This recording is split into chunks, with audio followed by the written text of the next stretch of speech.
get this over here.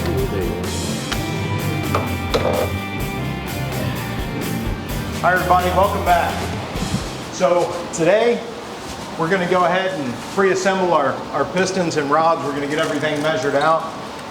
To make a little bit of progress, finally I was able to get some help.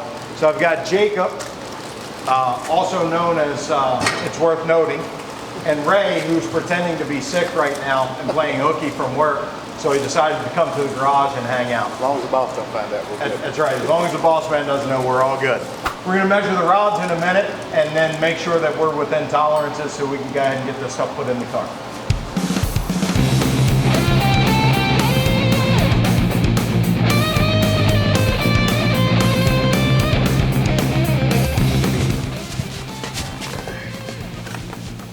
So you're gonna weigh the rod and bearing for? Yep, rod and bearing together.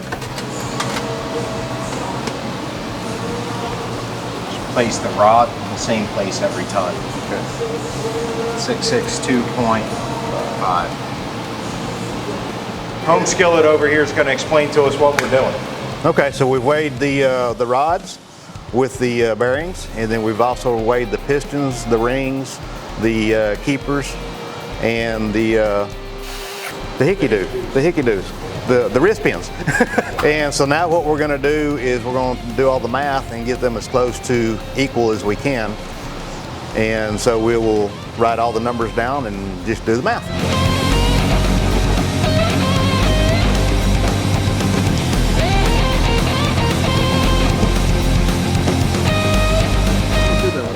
So how many 596s do we have, more or less?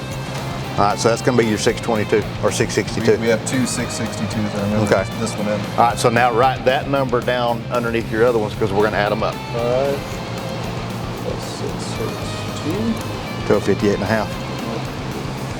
All right. All right, now you take all those numbers and add them up, divide them by 8. 57.9. 0.9375. You're not going to get no closer than that. All right, so at this point we've weighed the rods with the rod bearings, and we weighed the pistons as an assembly with the wrist pins, the keepers, and all of the rings. And basically we've written those two measurements down here, and we've got our holes all labeled to where they're going to go in the engine. And our average look came out to what? 1258.93, 1257.93. So we were within. So basically I took our piston weight, added it with our rod weight, and that gives us the total. And then we added, and some of our pistons were a little bit light, so we matched that with a rod that was a little bit heavier. Thankfully, we have some quality components here, so everything was very, very close to each other. But we took the totals for all 8 cylinders and added them up and divided it by 8 to get an average, and that gave us 1257.93. So we're within a gram on everything, which is very, very good. So now it's time to file fit the rings and put the valve springs on. All right, well, if you want to go do the rings, Jacob and I will go ahead and get the springs, the valve springs put on. Awesome. Real quick, I got a question. What you got? Why do you have to do all this, Matt? So basically, what you want to do, a motor is basically a vacuum pump. And the more efficient you can get it in and out, the more efficient the motor is going to be. So whenever you're spinning and rotating weight, if you got one cylinder that's heavy, it's going to fight itself. So if you make them all as equal as you can, it's going to turn a lot freer, which in the end of the day is going to have more horsepower. All right, so it's all about balance and efficiency. Yes, balance and efficiency, and since we are following that rule, we should probably mention the rule that we're not following, which is that we really should be pulling this engine and sending it to the machine shop to have it balanced, but they can't get it in time for us to go race. So fingers crossed that since we're as close as we are, we don't have any major issues, and this is going to survive the inaugural run.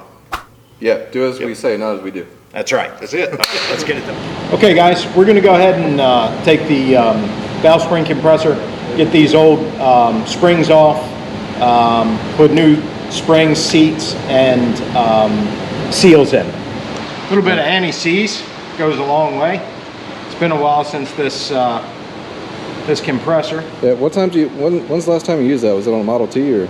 It was. Yeah, it was back when I was 30, and we were still working on those Model Ts at the dealership. All right, so we're getting ready to put new valve springs in it. But what's wrong with the old ones? So with the new cam profile, it's a little aggressive, not like ridiculously aggressive, but aggressive enough to where the springs and push rods require upgrading. We're gonna go ahead and start pulling the valve stem seals off so we can replace the seals and hats.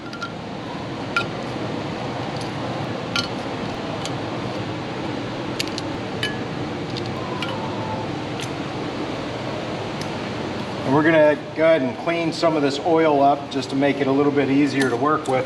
We'll use assembly lube to lube the new seals, but we want a good non-slick surface as we're getting these new springs in because they are pretty tight. All right. All right, Lee, don't forget to put the hats on this time. Yeah, I can't believe I forgot that the last time. That was very unfortunate, huh?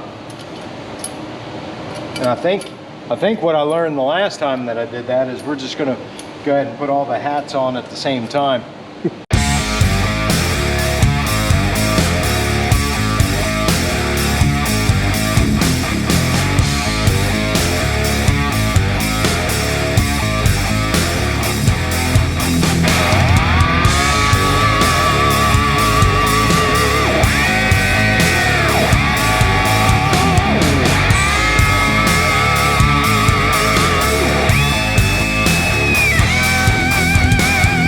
So file fitting the rings, you got to know what application you're doing. They got street strip, circle track, drag racing, force induction up to 15 pounds and force induction over 15 pounds. Then they have the nitrous setting. So we're going to go up to 15 pounds. So basically you take your bore, which is 4 inch, times 6 thousandths, be 24 thousandths on the top ring. So we don't have a 24 thousandth, so we got to do some math. 16 and 8 still gives you 24. Kind of like dominoes. All right, so now we're going to stick the ring in the hole, and just a little spring. And we're going to take the piston and we're going to square it in the hole. That way we can get a true measurement. Okay. So this gap right here, it calls for 24 thousandths because we're doing under 15 pounds of boost. So we got to measure what it is now, file it till we get that gap. Okay.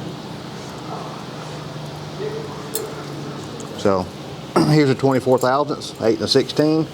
It's not going to go in there. 8's the smallest one I got on this set of gauges, and it won't go in there. So I know we got over 20 that we have to file off. So we'll file a little bit and then we'll check it.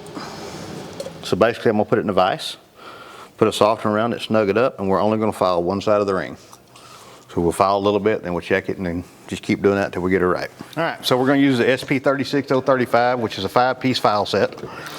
And we're basically going to manual hand file them because we don't have a ring filer right now. So we're going to make do with these. Really nice set of files. We're going to get the one that's got the one-way cut instead of the two-way cut because we want to go really slow. We can get them at sptoolsusa.com.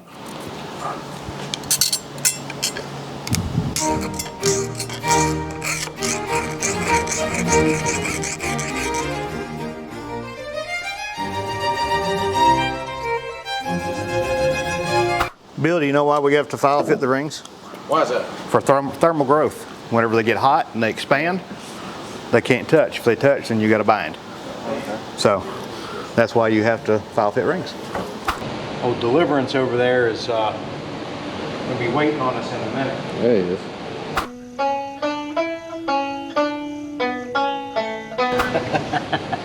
All right. Lubed up, ready to go in. 3 hours later. So basically you want to only file one side of the ring and keep it as square as you can. If you file both sides, you'll liable to get them just a little bitty askewed and it's not good. So only one side of the ring. Perfect. Okay. Now I'm going to do the second ring for this hole and then the oil ring for this hole, and then I'll go to the next one.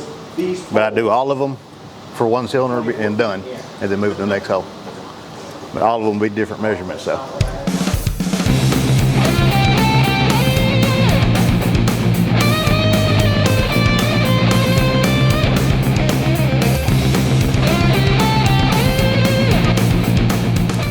right, last one.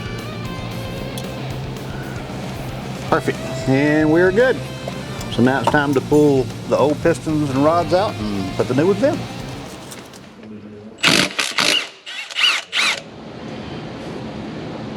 Okay, Jacob, take that ratchet and just come around slowly if you would, till I tell you stop. Keep coming. Keep coming.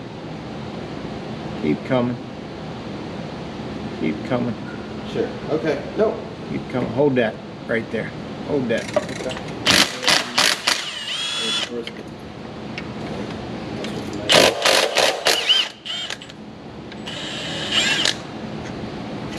All right, so basically we're putting the rods on the pistons, and you got these spring clips you go on each side. So you put one in, put the wrist pin piston in, then put the other one in. If it was only that easy, it would be great. So that's that one. I'm gonna go a third over here. Put it on the bottom. Okay. All right, second ring is the one with the dot on it. Right there, dot goes up. So I'll look and see right there is my opening. So I'm gonna go a third. I'll put this one in the second groove. There you go. We're about to get this lady dressed. Yep. What threw us for a loop? Well, we got an extra, looks like a ringland, but it's not. It's not near as deep as the actual ringlands. So that's probably for gas port relief.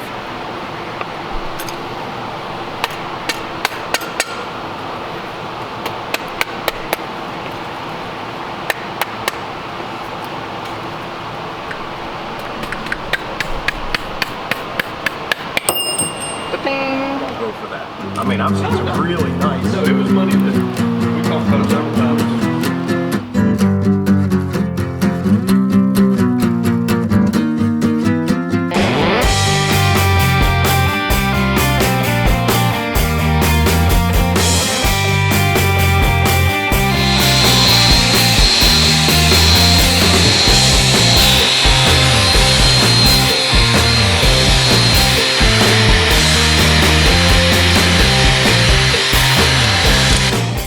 Okay, so we're making a little bit of progress. Jacob is finishing putting the wrist pins in the pistons. We've got a few that are done. Valve springs are replaced, so we're starting to go back with the pistons. Ray's going to go ahead and start getting these set in so we can get everything torqued down, and then we're going to move on to the camp.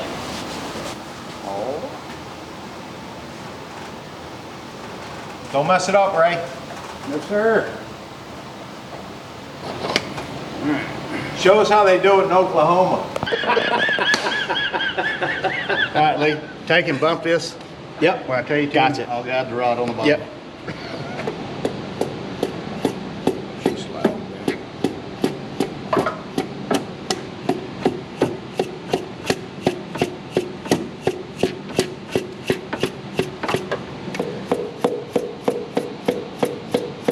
Hold that. You gotta watch Wild Bill. I see that. All right, so now we need a torque wrench set at 79 foot-pounds and a 1/2 inch 12-point socket on it. We are torquing the nuts. Thank you. What was it set at? 79 foot-pounds. Where is that? What hole we going in next, Bobby? 2? We're gonna go 3. 3? Yeah, we're gonna do 1, 3, 5, You 7. can do one bank at a time, 1, Yes, 3, sir. 5, 7? Uh-huh. Uno, dos, tres, cuatro? That's it. Did I leave enough of that? Yeah, I did. Turn just a little bit there, dude. Go. Yep, oh, right there. Perfect.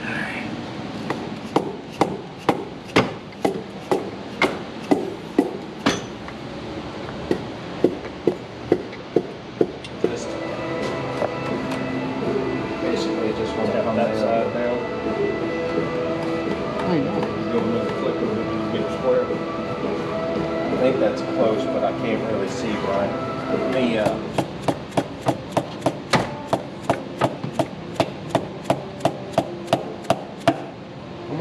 A little more? Yeah.